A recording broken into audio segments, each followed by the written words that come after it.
bawah Candi Borobudur, di tanah yang perbukitan itu, ternyata di bawah sana entah itu berapa meter, ratus meter, nggak tahu, ada susunan batu-batu besar-besar. Bentuknya gimana sih? Bentuknya tuh ada yang kotak-kotak gitu. Sebagian besar itu kotak.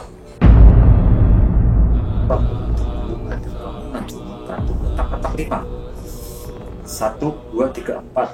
Jadi 4 itu pas kayak mata arah angin. Yang 1, yang 5, yang 1 di tengah.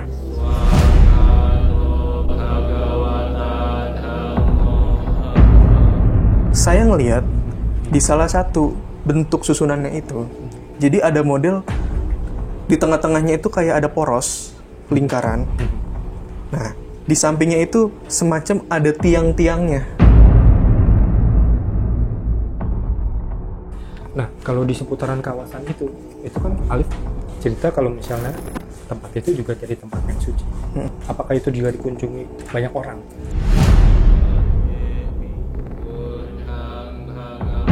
Kenapa kok tempat sakral itu ditindih gitu istilahnya, ditimpa sama ditimbun atau tertimpa dan sebagainya, terus dibangun bangunan yang sekarang yang kita kenal sebagai Candi Borobudur.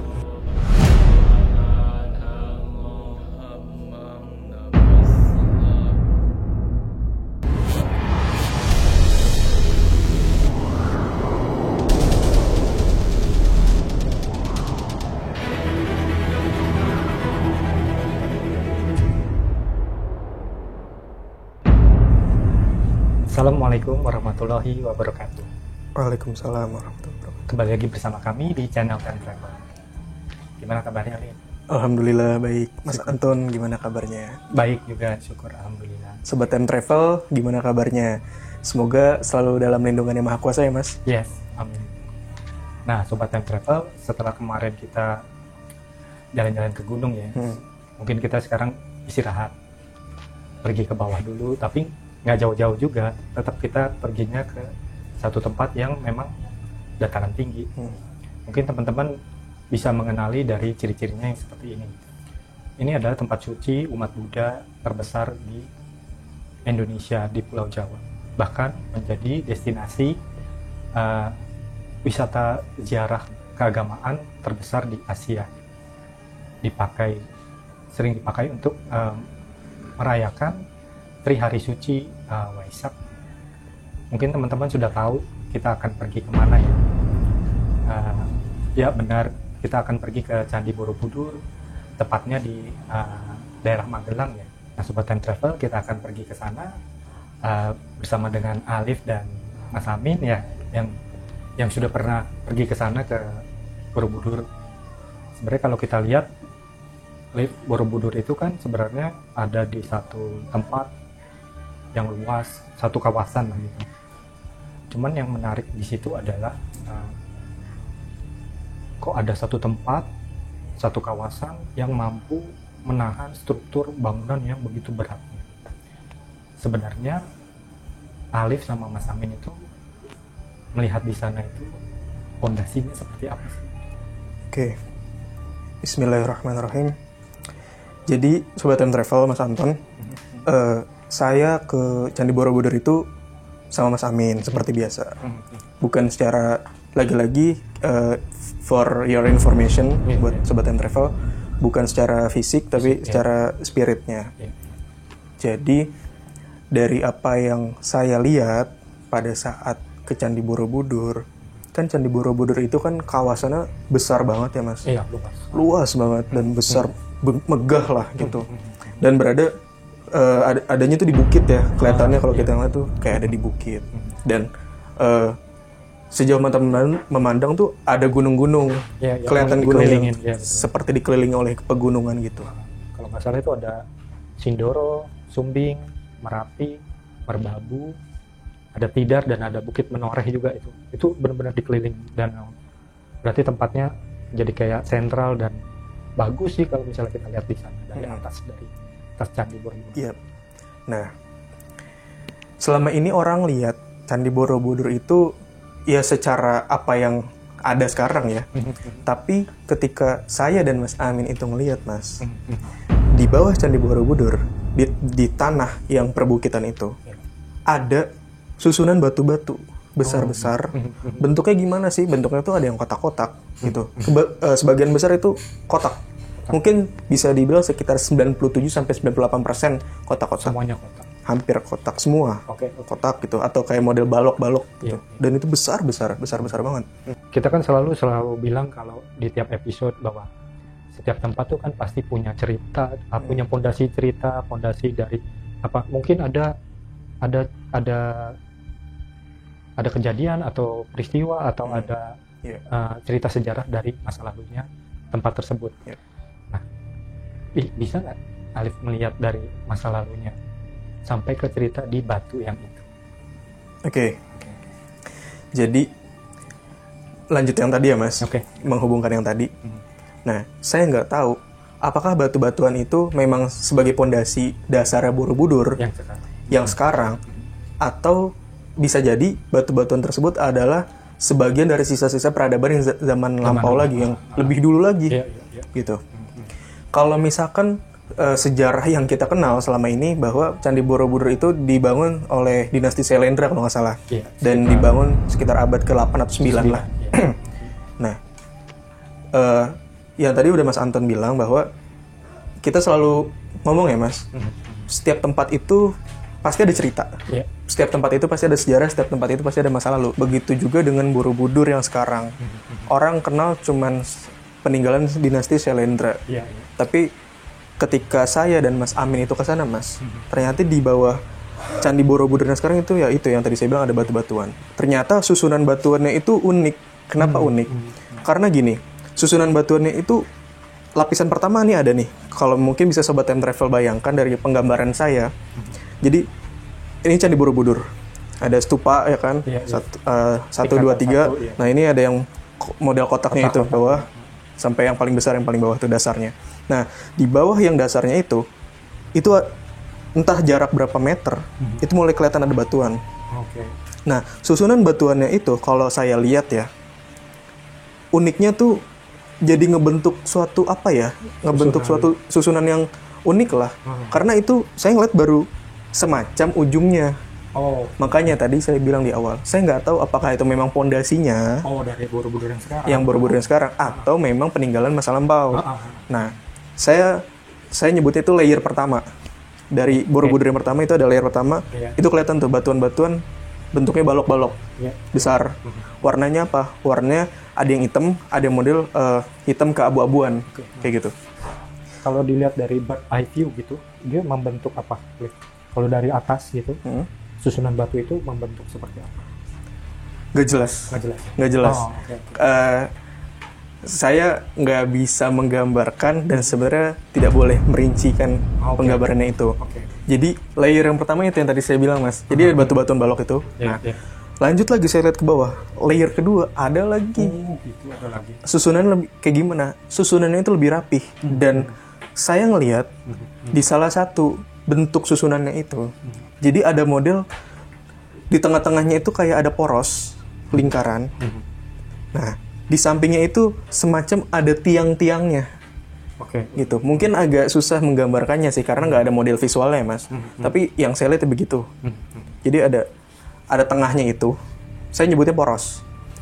Di sekelilingnya itu ada balok-balok batu-batuan lagi. 1, 2, 3, 4, 5, 6, 7, 8, 9, 10. Kalau saya hitung ada 10. Tapi di sekelilingnya lagi ada lagi batu-batu besar-besar. Gitu. Dan itu sebenarnya nggak cuma di sekitaran itu aja, di sekeliling itu masih ada gitu. Dan di bawahnya lagi, mungkin bisa saya bilang layer ketiga, ada batu-batuan yang lain lagi, yang bentuknya lebih beragam, susunannya lebih unik, dan lain sebagainya. Nah, kalau kita bicara tentang sejarah masa lalunya kawasan Candi Borobudur, ada yang bisa diceritain nggak yang sehubungan dengan layer-layer yang tadi Alif cerita? Jadi gini, ketika saya udah ngelihat itu sama Mas Amin, berarti kan balok-balok itu punya cerita. Nah, saya sama Mas Amin penasaran. Akhirnya, ya dengan kuasa Tuhan ya, dengan kuasa Tuhan, akhirnya entah gimana caranya kita bisa ngelihat lebih lagi. Ternyata di masa lampaunya itu sebelum ada Borobudur, mungkin itu kisaran bisa di atas 30.000 tahun yang lalu. Mungkin bisa 40.000 tahun yang lalu atau mungkin lebih gitu. Ternyata di kawasan Borobudur yang sekarang, zaman dulunya itu ternyata kawasan, kalau saya dan Mas Amin bilang itu kawasan yang eksklusif. Kawasan yang sakral, kawasan yang suci. Kenapa kayak gitu? Penasaran nggak Mas? Yes. Karena di zaman yang saya sama Mas Amin lihat itu, banyak orang berduyun-duyun datang ke sana. Bentuk bangunannya kayak gimana? Bentuk bangunannya bukan seperti Borobudur yang sekarang. Sama sekali nggak ada. Oh, sama sekali nggak ada. Beda. Oh, beda. Borobudur yang sekarang tuh nggak ada istilahnya. Okay. Tapi bentuk bangunan yang dulu Ada. Ada. Bentuknya kayak gimana? Ya bentuknya ya batu-batuan yang gede-gede itu. Yang mungkin kalau orang ngebayangin jadi kayak seakan-akan itu kesannya purba banget lah. Karena batuannya gede. Ada salah satu, saya cuman cerita sedikit aja ya dari yang boleh disampaikan. Ada salah satu bentuk bangunan, itu posisinya tuh lumayan pusat lah, lumayan sentral, lumayan tengah gitu. Jadi bentuk bangunannya itu dia ada batu besar, ada satu sisi ada batu besar lagi, terus di atasnya itu kayak ditaruh batuan, batu besar lagi. Nah, terus di bawahnya itu kalau mau naik ke situ ada tangganya. Dan itu memang kalau saya berdiri dekat situ, itu besarnya luar biasa. Batuannya Dua yang itu. Iya, jadi seakan-akan si batuan itu yang tersusun itu seakan-akan jadi kesannya tuh ngasih citra seperti gerbang atau pintu masuk.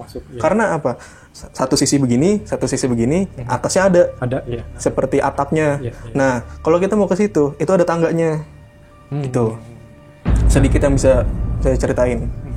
Nah, kalau di seputaran kawasan itu kan Alif cerita kalau misalnya tempat itu juga jadi tempat yang suci, tempat yang dikunjungi banyak orang juga. Apakah itu juga dikunjungi banyak orang?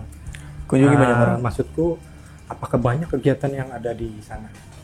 Kan gini ya, Mas. Kalau Borobudur zaman sekarang itu cuma sebagai tempat wisata kan? Iya. Udah, khusus itu aja, komplek itu. Candi Borobudur sebagai tempat wisata, ya kan? Tapi ternyata di zaman dulunya itu yang tadi saya ceritain. Kalau kita bisa apa ya istilahnya gambarin secara luas, itu luas banget tuh wilayahnya. Jadi kompleknya itu nggak cuman sekedar si tempat sucinya itu, tapi ternyata menjadi satu kawasan. Kalau bisa dibilang ya mungkin perkotaan zaman dulu. Karena apa? Pusatnya ini nih, sentralnya si Candi Borobudur yang zaman lampau itu. Nah, sekelilingnya itu yang tadi saya bilang ada beberapa pasar itu.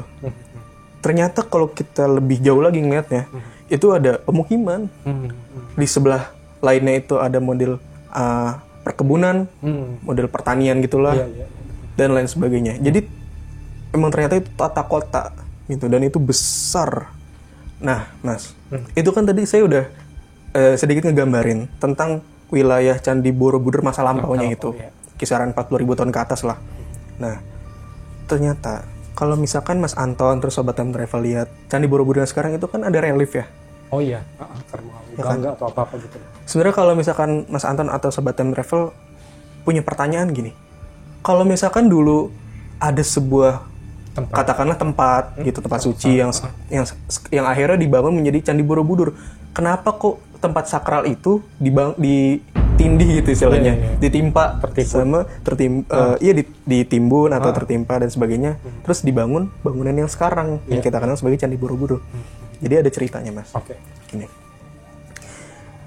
namanya itu kan udah lampau banget ya, udah puluhan ribu tahun yang lalu, 40.000 tahun ke atas.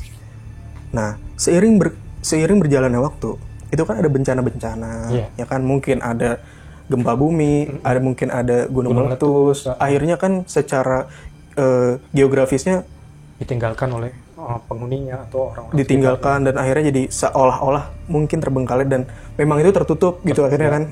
Karena puluhan ribu tahun itu waktu yang sangat lama. Nah, dan relief-relief yang ada di Candi Borobudur sekarang, itu kalau misalkan Sobat Time Travel pernah ke sana atau mungkin orang Jogja atau Magelang ya, itu bisa lihat detail banget cerita, kayak seakan-akan menggambarkan cerita gitu, sebuah kisah yang panjang dan ya banyak kisahnya. Oh, jadi kayak catatan kehidupannya dari zaman dulu gitu kali ya. Seakan-akan kayak gitu. Dari apa yang saya dan Mas Amin lihat, ternyata relief yang ada di Candi Borobudur sekarang itu sedikit menggambarkan situasi di zaman lampaunya.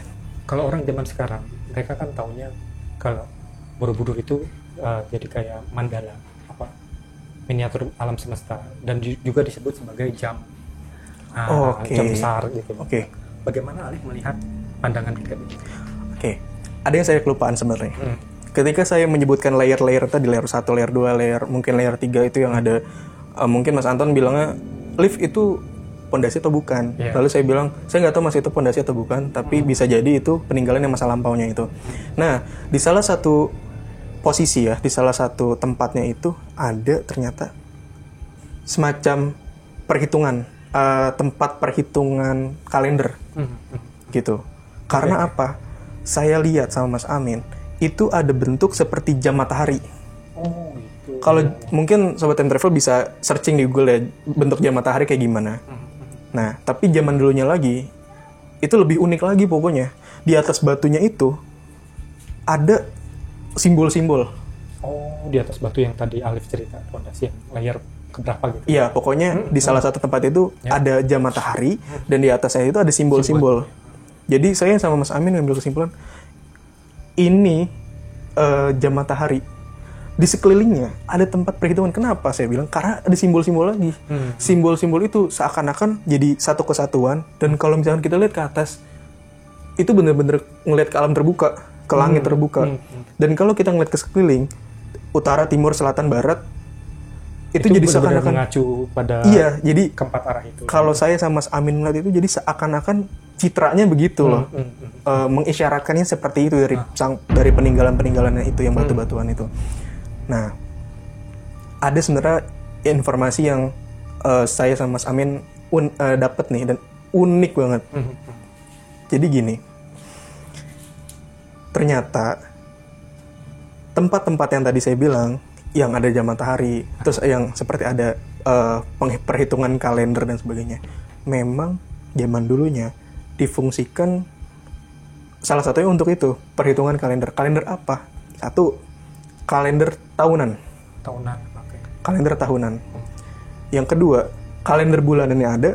Yang ketiga, kalender mingguan hingga per hari. Nah, tar dulu, lanjut. Ada juga dari apa yang saya dan Mas Amin dapat informasinya, apa yang kita lihat, ternyata kalender-kalender itu bukan hanya merujuk kepada kalender hari, tanggal, bulan, dan tahun. Tapi ternyata ada kalender yang khusus menghitung pertanian, dari sektor pertanian. Ada kegunaan spesifik juga. Ada spesifiknya. Ada juga kalender yang untuk perhitungan maritimnya, kelautan. Ada kalender yang menghitung khusus untuk perputaran bumi terhadap matahari. Atau bulan terhadap bumi. Dan bahkan yang lebih canggihnya lagi, dari semua itu jadi ada seperti semacam kesimpulan pemahaman bahwa si kalender-kalender itu akhirnya menjadi kalender galaksi, karena bisa kayak ada rasi-rasi bintang gitu, Mas. Gitu. Jadi mungkin leluhur zaman dulu emang sudah paham betul dengan astronomi ya. Mereka tahu persis bahwa yang ada di langit, petunjuk-petunjuknya ada di langit, yang bisa kita bawa di bawah supaya kita bisa memperoleh manfaat dari apa yang terjadi di atas gitu, membacanya di atas gitu ya, mungkin kayak gitu. Sejauh yang saya dan Mas Amin lihat seperti itu. Karena simbolnya itu banyak banget dan beragam, dan mungkin itu satu simbol aja penjabarannya banyak. Seperti itulah. Dan satu lagi, fungsi dari batu-batuan yang untuk perhitungan kalender itu juga sebagai fungsi kalender ngitung cuaca. Gitu.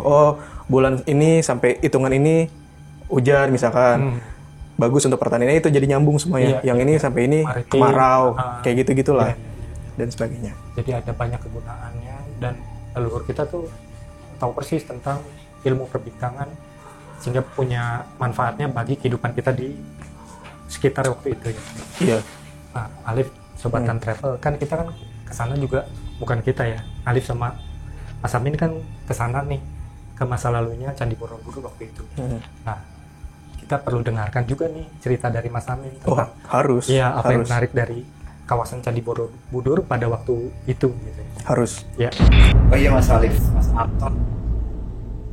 Di sini Amin mau menceritakan perjalanan saya sama Mas Alif saat itu Mas Anton dan sahabat travel semua. Sesaat kami berjalan sama Mas Alif di situ, Amin dengan Mas Alif berjalan untuk tujuannya ke Borobudur. Tapi Borobudur yang sebelum ada Candi Borobudur saat ini, berarti sebelum ada Candi Borobudur. Nah, di sini Amin menceritakan asal muasalnya candi tersebut, pondasinya tersebut sebelum ada pondasi. Jadi sebelum ada pondasi yang dulu, sebelum jadi candi saat ini, itu sebenarnya menurut pandangan saya Amin di Tegal. Nah, sebelum candi itu didirikan dan sebelum pondasinya itu ada dan sebelumnya pondasi itu ada, di situ sudah ada kayak tanah yang benar-benar tanah khusus suci untuk mendirikan sesuatu yang nantinya akan terhormat atau akan hebat, terkenal pada saat itu waktu beliau itu singgah di situ pertama kali.